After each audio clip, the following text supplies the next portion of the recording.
Pernahkah Anda berpikir kenapa saya sudah berjuang, namun tidak sukses, dan hidup saya stagnan?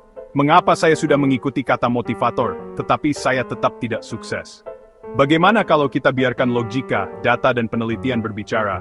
Robert H. Frank, Profesor Emeritus di Cornell, menggunakan pendekatan ilmiah ekonomi dan logika yang ketat untuk membangun argumennya bahwa kesempatan acak, seperti bertemu mentor yang tepat, lahir di lingkungan yang mendukung, atau mendapatkan peluang tak terduga, seringkali menjadi pembeda utama antara sukses dan gagal. Frank membangun argumennya dari prinsip-prinsip ekonomi yang sudapan. Konsep winner-take-all markets. Ini adalah kerangka teori inti. Frank berargumen bahwa dalam pasar modern, teknologi memungkinkan orang terbaik di suatu bidang melayani pasar global. Ini berarti imbalan untuk yang teratas menjadi sangat besar, sementara yang di peringkat kedua atau ketiga mendapat jauh lebih sedikit, meskipun perbedaan bakat atau usaha mereka tipis. Analisis biaya manfaat, cost-benefit analysis. Frank menggunakan logika ini untuk menunjukkan bagaimana keberuntungan kecil di awal dapat menghasilkan manfaat yang besar.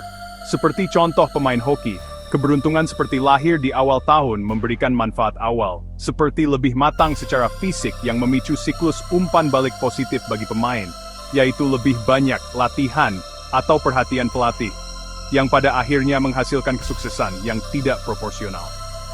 Frank mendukung kerangka teorinya dengan bukti-bukti dari dunia nyata. Data pemain hoki NHL, ini adalah data empiris yang kuat dan terukur. Dia mengutip statistik yang menunjukkan kelebihan jumlah pemain yang lahir di bulan-bulan awal tahun. Pola ini konsisten dan dapat direplikasi, memenuhi standar saintifik untuk mengidentifikasi korelasi yang kuat antara faktor acak seperti tanggal lahir dan hasil, yaitu kesuksesan atletik. Frank terus-menerus mengajak pembaca untuk mempertimbangkan skenario bagaimana jika. Contoh, bagaimana jika Bill Gates bukan orang kaya dan tidak memiliki akses ke komputer SMA yang langka pada tahun 1968. Pada tahun tersebut, komputer sangat jarang dimiliki. Bagaimana jika J.K. Rowling tidak bertemu dengan seorang editor tertentu yang menyukai naskah Harry Potter?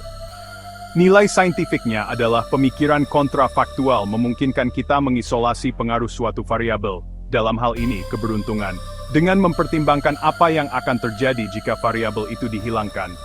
Jika perubahan kecil dalam keberuntungan dapat secara dramatis mengubah seluruh jalur kesuksesan seseorang, maka keberuntungan itu sendiri adalah variabel yang kritis. Penelitian yang lain datang dari Derek Muller, membuat simulasi seleksi astronot berdasarkan kombinasi antara keterampilan dan keberuntungan. Membuat model komputer dengan 400 simulasi orang. Setiap orang memiliki tingkat bakat skill yang diacak. Mekanisme simulasinya adalah sebagai berikut. 1.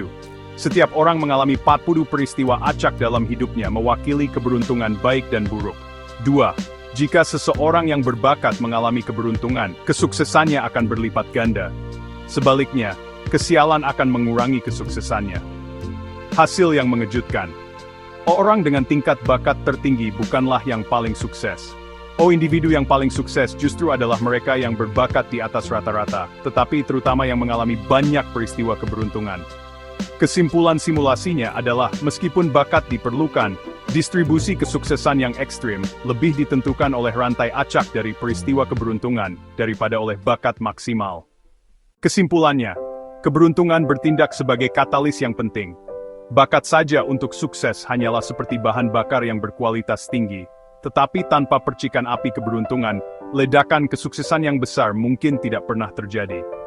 Setelah menonton video ini, harapannya, next time, ketika Anda melihat orang lain sukses, ingatlah bahwa peran keberuntungan adalah kunci kesuksesannya, dan Anda tidak lebih buruk dari mereka. Dan inilah jawaban kenapa hingga sekarang Anda tidak sukses.